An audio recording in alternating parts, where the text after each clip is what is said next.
This week's guest is one of Australia's most tenacious journalists. She's certainly one of the most decorated. Kate McClymont has won 7 Walkley Awards. Kate is an investigative journalist, one of the leaders in the field, constantly exposing Australia's sleazy underbelly. It's exhausting work, it's meticulous, and quite frankly, it's a scary way to make a living.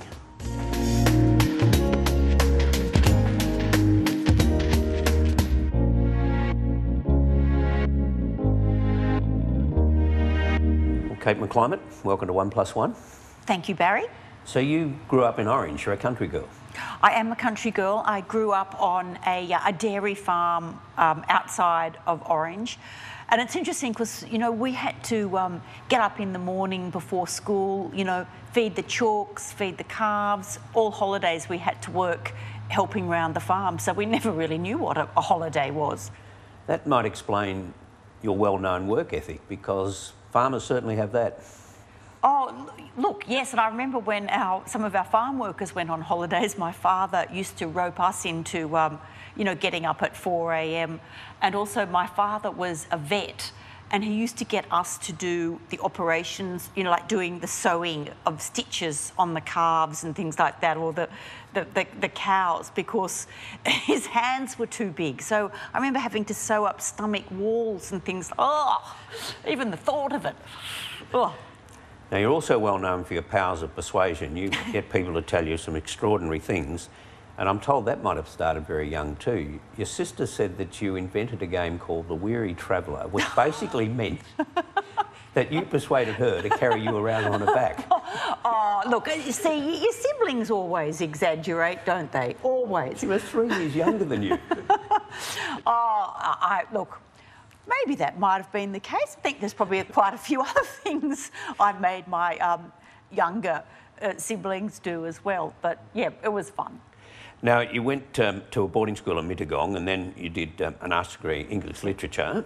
Does that suggest you were already looking for a career as a journalist or a writer? No, and I wish I could say that all my life I wanted to be a journalist, but in fact I was doing arts law at Sydney University, but I realised I actually didn't want to be a lawyer, and it was really...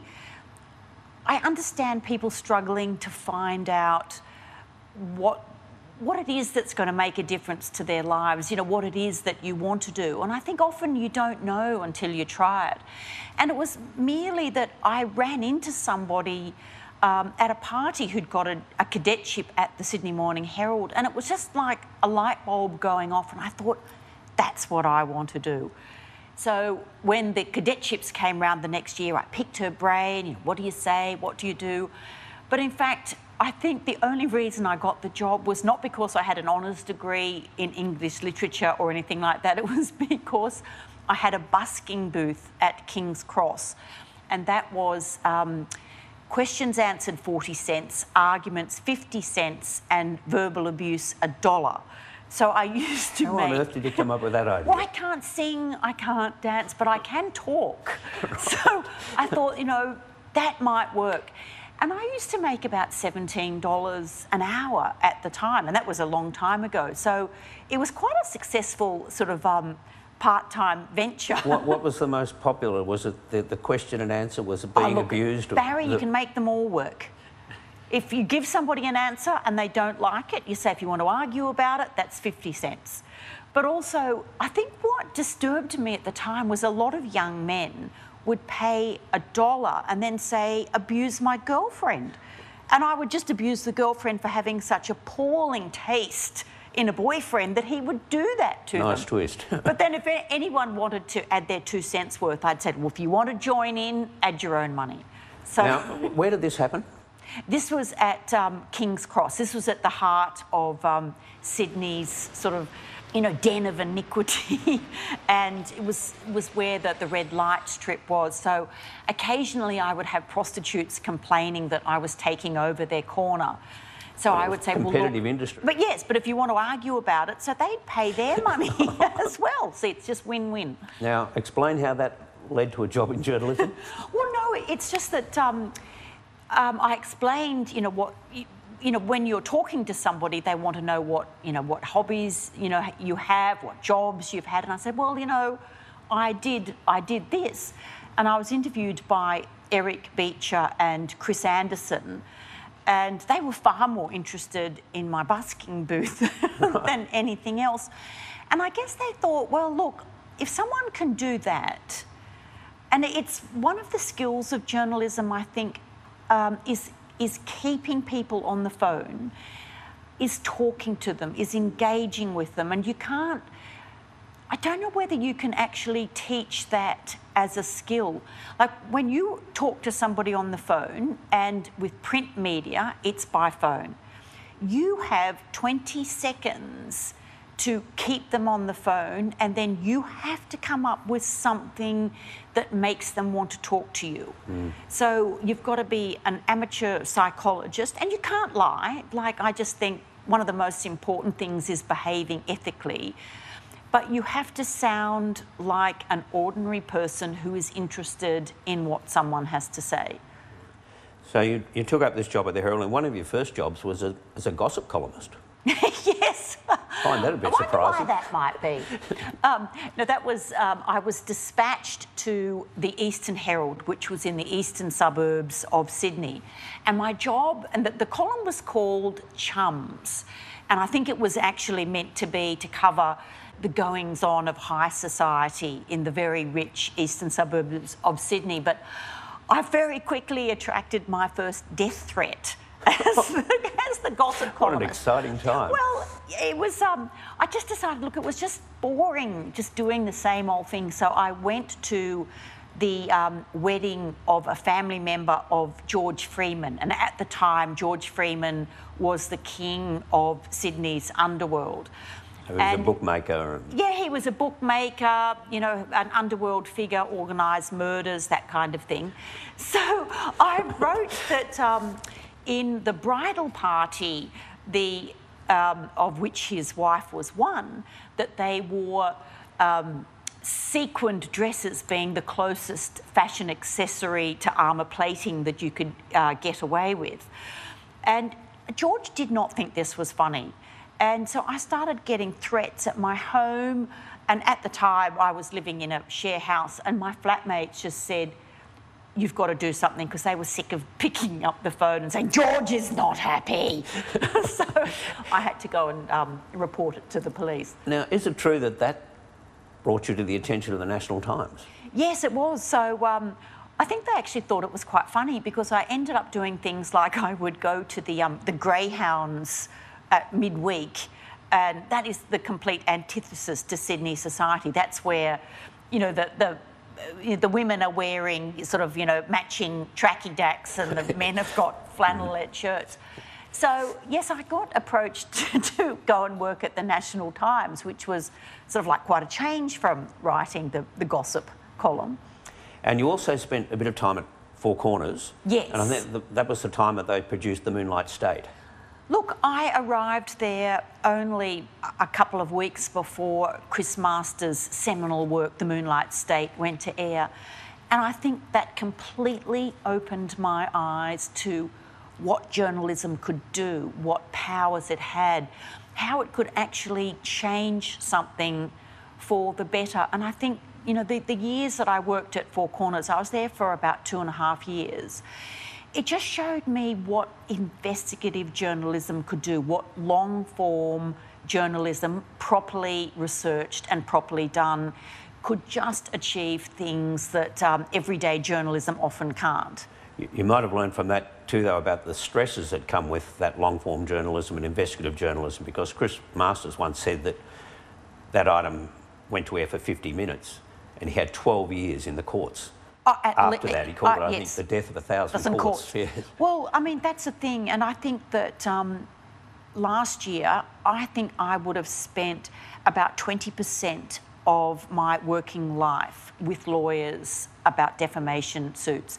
And I don't think people realise just how time-consuming, and they're just terrible. And look, I understand that people do have the right to defend their reputations, but it's just, you know, we just have the toughest defamation laws in the entire world, I think. So how do you feel, say, the night before a big expose is published? Because, you know, It's got to be accurate. You want the context to be right. Do you fear that, oh, there's something I've overlooked that was important? Look, you always feel physically sick. Like you can't sleep, you feel anxious, because the stakes in these stories are incredibly high. You're taking on incredibly powerful people, and you think, you know, have I nailed everything? Have I checked everything? Have I double-checked everything?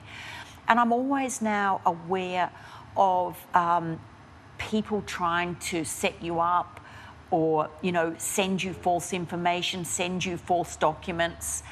That's something that always worries me. Is this true? Is it too good to be true?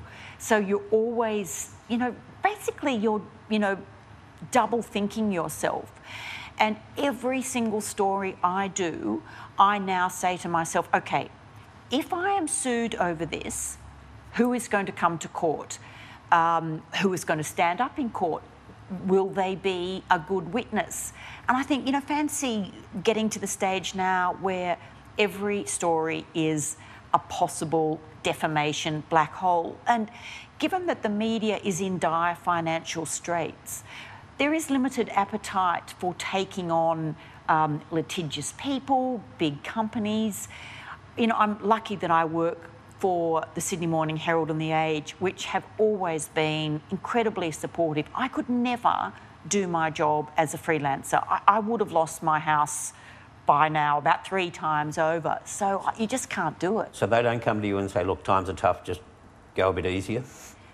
Look, not usually. There's one at the moment that they're a little bit frightened of, and they've said, you've got to go away. We need one more person on the record. So, but I always think of journalism as the long game. You have to have a great deal of patience to do the kind of stories that I do. We'll go through some of the charming people that you've been associated with over the years, and we'll start with Eddie Obeid, because he really has consumed a lot of your recent life. Yes. New South Wales Labor MP, jailed for 5 years for misconduct, and you wrote the book on him. The problem, part of the problem for you with Eddie Obeid, of course, was that he was in politics and he had parliamentary privilege, and he could just about say anything. But at one stage he said, Kate McClymont has been mixing with the scum for so long, she no longer knows who is good and who is bad. Yes. You do look back on that and laugh and think, now, where did you end up? Jail. That's right. But look, it's one of those things that, as a journalist, you have to have a really thick skin. And a lot of the times, you know, people say things about you in Parliament or criticise you, and you've just got to ignore it and just say, I'm just going to keep going, because otherwise you can't do your job. And, you know, people will threaten you. I had one last year where I was writing about an underworld figure, and the next thing I know, I had a text message with my car and my number plate sent to me, just so that they knew that I knew, they knew where I was and what my car was. And I just sort of thought, well, what are you going to do about it?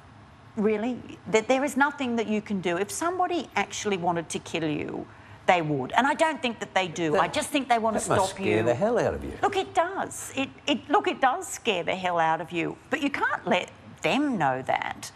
And what happens if people bully me or threaten photographers or things like that, my answer is I always go twice as hard. For instance, we were doing a story on a crime figure who was appearing in court. And I remember saying to the photographer, look, he is really dangerous. So if you're going to, you know, I'd really like you to get a photograph, but don't go up and get it close up. Just, you know, just get a reasonable photo.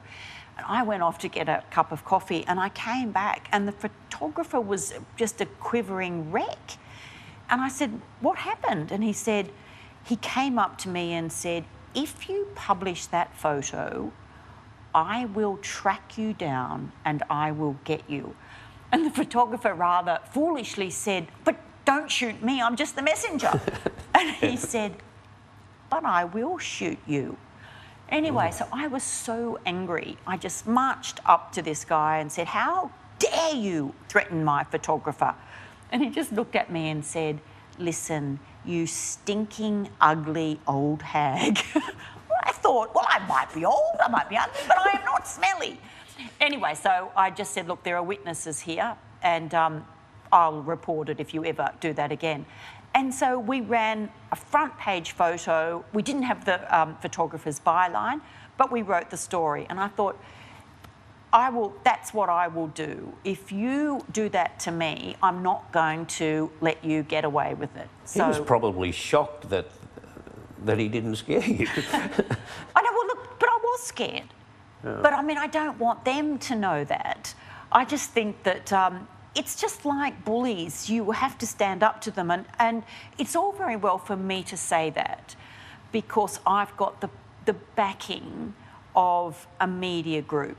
I don't know whether I would be quite so brave if I didn't have that because, you know, we are a powerful media organisation and we can stand up for ourselves. So what drives you? What encourages you to put yourself in that situation at times? Look, you always think of yourself as being the eyes and ears of our readers. You do it for them because I just think that our job is to hold the powerful, the corrupt, the criminal to account, and we shouldn't let them get away with it. And I think that's our job. Unfortunately, there's just not enough hours in the day to, to contend with all the things that are happening. And I think that worries me. And it worries me things like our suburban papers, our country papers are closing. They were the ones that used to keep a close eye on, corruption in the local council, among local developers. And I think a lot of those things are now, people are getting away with it because of the closure of a lot of those smaller regional publications. It must be harder sometimes when you feel that you haven't got the whole of the community behind you. Like, for example, when you take on a football club, the Canterbury Bulldogs. The supporters are passionate. They don't want to see their football club traduced in that way. The first whiff of scandal came last Saturday. Investigative journalist Kate McClymont had been looking at a controversial multi-million-dollar development involving the Bulldogs club in Western Sydney. This system was deliberately designed so that the auditors were never going to follow the money trail. I think if it hadn't been for documents from the club being made public, no one would have ever found this. In 2002, my colleague Anne Davies and I did report on the Canterbury Bankstown Rugby League team, and they were avoiding the salary cap by $1 million a year. And I remember going round to our sports editor at the time and said, look, I've got this story. Are you interested? And he just looked at me as though I was just a nutter. But, I know about sport, but I wasn't aware of how big that story was going to be. And Anne and I had to move out of our house. We had death threats. We had people driving to the Herald's office and throwing eggs, hurling abuse. And it was one of those things that it makes you realise how often people don't see that you are merely reporting on something that's happened. I had Jim Cassidy, the jockey, once spit on me for reporting that he'd been involved with a major drug dealer on phone taps, involved in dodgy dealing in the racing industry. And I think, I'm not the one speaking on the phone. I'm not the one meeting criminals round the corners to give out race tips. And it's amazing how it's always your fault. It's never... Yeah. Same with politicians. It's always the fault of, what is it? Ill-received is the bringer of bad tidings, and that's often journalists. And that gives you a bit of an insight too into how you get some of your stories. I don't expect you to tell the trade secrets, but they come in a whole variety of ways. Oh, people, yes, they do. People, members of the public on, chatting to other parents on the sidelines at school sport. They come to you in you know, so many ways. People, I mean, someone sent me a beer coaster with some notes on the back, and the notes were actually quite good. But yes, they do come in very unusual ways. And didn't you get a call once from somebody who wanted to be a deep throat and he disguised his voice? Look, that was in the wake of the 2009 murder of Sydney businessman Michael McGurk. You know, we were absolutely inundated with further information. And one person thought his information was so good and so sensitive that he'd gone out and bought a voice distorter. So he rang up, and the information was absolutely fantastic. And at the end I said, look, thank you so much, that's so fantastic, and I can get back to you on this number. And he went, no! I said, oh yes, your caller ID has come The number up. came up on the screen. Yes, I'd gone out to buy a voice distorter, but hadn't thought that his number might pop up. Celebrities, are they particularly difficult targets, in a sense? Like, I'm talking about Don Burke, of course, who was an Australian icon with Burke's Backyard. Do you feel that that's tougher for you because you're going to get a certain backlash if you're dealing with people like that? Look, yes, you do, but generally you treat all people the same. I think if you just concentrate on the fact of what they are alleged to have done and try to put to one side actually who they are. I think a lot of people get overwhelmed and nervous about taking on celebrities or powerful figures, but I think you've just got to try and put that into the back of your mind. Otherwise, you just become worried and more stressed than you normally are. There's a big discussion going on, of course, around freedom of the press and the Right to Know campaign. It was great to see the whole of the media really getting behind that. But do you think Australia has a particular problem with secrecy? I do think we have a particular problem with secrecy, and I know that our standing in the international journalist organisations in world press freedom, we are now number 21. We are not even in the top 20 countries, and we're going to fall even further. But you look at things like court suppression orders. We just have so many, and because a lot of the media organisations can't afford to challenge these orders, like if I see something happen in court, I had this last week and I stood up and objected myself and got our lawyer down there, and we were successful in overturning a suppression order. I just think those things are going to happen over and over again. I also worry about our freedom of information laws. I think there was a recent report saying in some cases it was taking 2 years to even access the application. And if anyone out there has ever put one in and you get something back saying we're going to charge you $10,000 in order to go through the documents, you know that only the biggest organisations are going to do this. The local, club, wanting to see documents on a certain thing, they can't afford to do this. I just think it's across a whole variety of areas. Well, it seems that we're world leaders too in terms of new laws around national security and so on since September 11. And it's not just the government of the day. Opposition seem to walk on eggshells about this too, because they certainly make the judgment that the public's got an appetite for this. They do want, they would favour stronger laws around national security against the interests of the media. Do you think that's a fair judgment? Look, I think there is a balancing act, and I think that balance can be obtained. I think that if there were, properly constituted panels to assess if the AFP want to get a warrant or if they want to actually tap our phones. So at the moment, we basically have no right to appeal, to even know that this is happening. And I think if you had a properly constituted panel looking at the rights of both parties, because there are things, instances of national security that do have to remain secret. Like, we can't go out and publish the names of intelligence officers or their contacts overseas.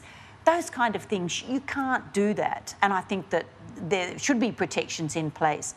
But for a lot of other things, it's the fear of embarrassment, I think, on behalf of some of our political leaders, that's overriding the actual national security implications. Yeah, and I think that's if a problem. If a scandal is exposed, the very first thing the default position is to try and find out who the leaker was. Exactly. Not to go to the scandal itself and say, well, that's not good. Well, We've got to fix that. Yes, and I agree with you. Like, I just think that the raid on the ABC over the Afghan files, and then we've recently seen a Four Corners report outlining that these are potential war crimes that these people have committed.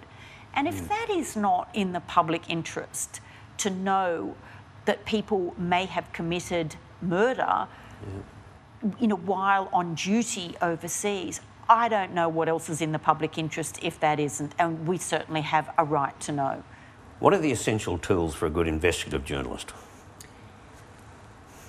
I think probably the two most important ones are patience and tenacity.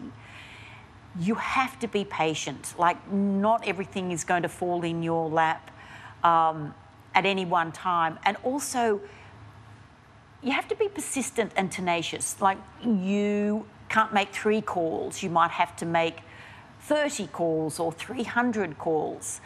And I always feel that every person that I call, I always ask them, can they suggest 2 other people that I should speak to?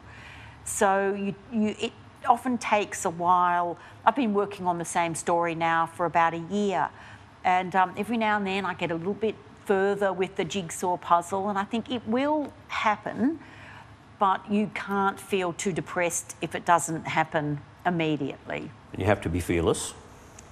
Look, you do have to be fearless, and you have to, I think, sometimes put blinkers on and think, look, people are merely threatening you because they don't want your story to come out.